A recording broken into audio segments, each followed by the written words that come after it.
Good evening. Over the past week, the IDF has launched precise activities throughout the Gaza Strip as part of Operation Gideon's Chariots, targeting Hamas infrastructure both above and below ground, hidden deliberately in civilian areas.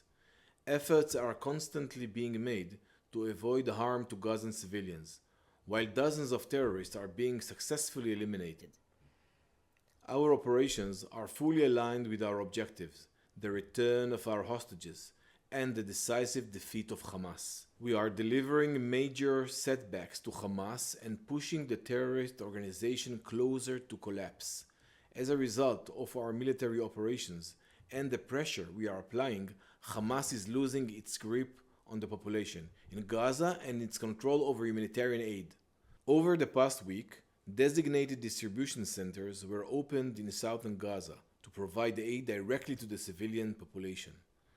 Tens of thousands of food packages are being distributed daily by a US-based civilian company. This initiative is proving effective.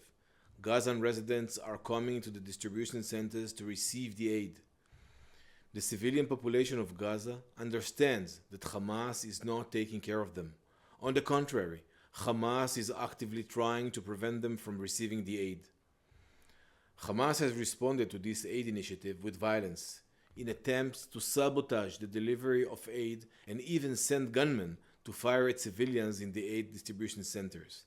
We operate nearby and do whatever is necessary to ensure that the aid does not fall into the hands of Hamas.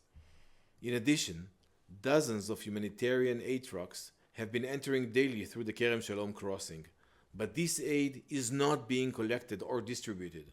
Over 450 trucks are waiting in the area of the Kerem Shalom crossing, ready for collection and distribution. The aid is waiting. The residents of the Gaza Strip are waiting. The organization responsible for the distribution is not acting. According to initial findings, the IDF did not fire at civilians within the aid distribution centers. Any claims to the contrary are entirely false, harm our forces, and serve Hamas propaganda. Hamas is spreading false information, which is unfortunately being echoed by the international media without any verification.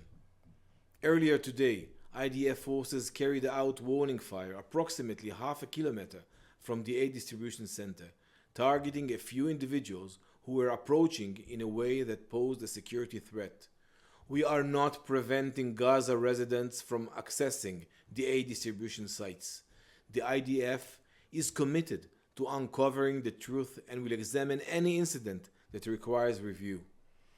The humanitarian aid initiative will continue and will expand in the near future. We will continue to operate to achieve the war's objectives in Gaza. The hostages are always on our minds. Returning all the hostages to their families, the living and the deceased, including civilians and IDF soldiers, is a priority. We will not rest until the last hostage is home. We maintain high readiness across all fronts, in both defense and offense, operating against terrorist activity, and constantly working to ensure the security of Israel's civilians.